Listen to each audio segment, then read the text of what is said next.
everyone, my name is Miss Trinity, and today we're going to do a fun science experiment called dancing raisins.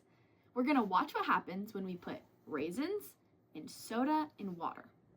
So, this experiment is for second grade science and connects to the standard 2PS11, which asks students to describe and classify different kinds of materials by their observable properties. So, our question is, what happens when we put raisins into soda compared to water? My hypothesis is that the raisins in soda will rise and sink because of the bubbles. The raisins in water will just sink and stay at the bottom.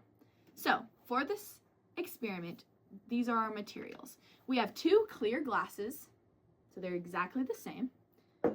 We have 12 full ounces of carbonated soda, and we have 12 full ounces of water. Then we have raisins, so we'll probably use 5 to 6 raisins for each cup. Then you're going to need a pencil and paper for your observations. So here's what we'll do.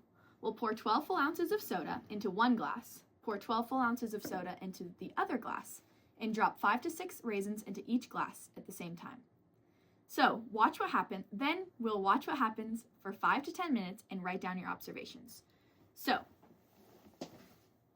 let's get started.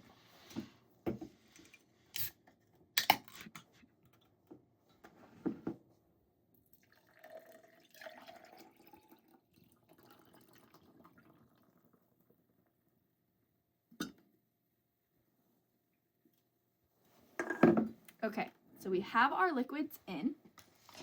Then we will need our raisins.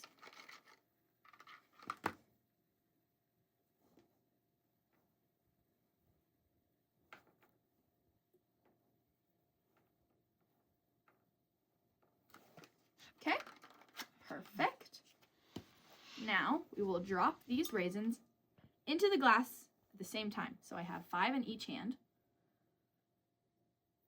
Just want to make sure they're not stuck together. Oops. Dropped 1. 1, 2, 3, 4, 5. 1, 2, 3, 4, 5. Okay, we're going to drop the raisins in at the same time, and we're going to watch what happens.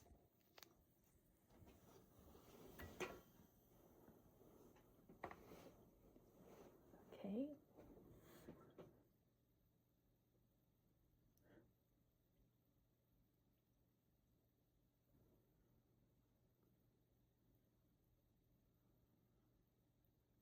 Okay, so during this time, we would wait about 5 to 10 minutes. So we'll wait just a little bit longer and then, oh, look! 1 raisin has popped up. Oh, and it's going back down. 1's going up. And as you can see over here, the water, these aren't moving at all. But it is interesting that only a couple are going at a time.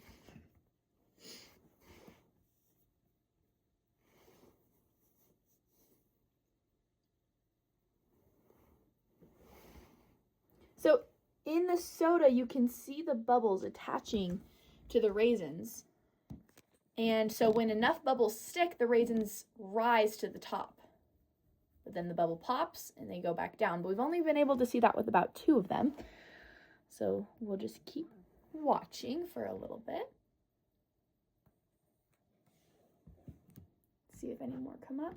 And on the water, you can see there's a couple bubbles, but they're just sitting at the bottom.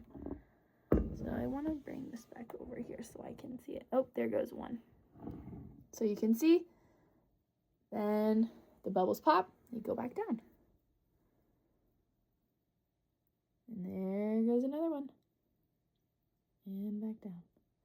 So we can watch this for about 5 to 10 minutes, and then we'll be back. Do ba do ba do ba do ba do ba do ba do ba do ba do boo do a boo ba do ba do boo boo ba do. Now it's been about 5 minutes, so you can keep watching for 5 to 10 minutes, but I'm going to stop here around the 5-minute mark because, and there you could see it went again. But so let's review our observations. In the soda, we saw the bubbles, and the bubbles attached to the raisins. So when enough bubbles stick, then the raisins rise to the top, and the bubbles pop, the raisin sinks back down. They keep rising and sinking, so they look like they're dancing. There it goes again. as you can see over here, there's been no movement in the water. The raisins just sunk to the bottom and they stay there. There's a couple bubbles present, but not a lot, so nothing's lifting them up. I think the bubbles are strong enough to lift them up. Unlike the soda, where we've been able to see rise to the top. So, expected and unexpected results. My expected results were that the raisins in the soda would move up and the raisins in the water would stay at the bottom. And that's exactly what happened. Something unexpected. One raisin in the soda stuck to the side for a moment before floating, and another floated more slowly than the others. I had noticed there was one raisin that kept going up and down, and it was just the same raisin staying there. Oh, look at that one's floating for a while. So, this experiment helps us observe and classify materials by their properties, which is what 2PS1.1 is all about. The raisins are solid materials. The liquids, soda and water, have different properties. Soda has bubbles that make the raisins float, and water does not. By watching the patterns, how raisins move differently in each liquid, we can describe and classify the liquids based on what we observe. So from this experiment, I learned that different materials behave differently depending on their properties. Soda and water look similar, well, depending on which soda you get, but the only thing is, carbon dioxide bubbles in soda make the raisins rise and sink. Students can use this experiment to make claims and support them with evidence, showing how materials can be described and classified by what we see. Thank you for watching the Dancing Raisins experiment. I hope you try it at home or in your classroom.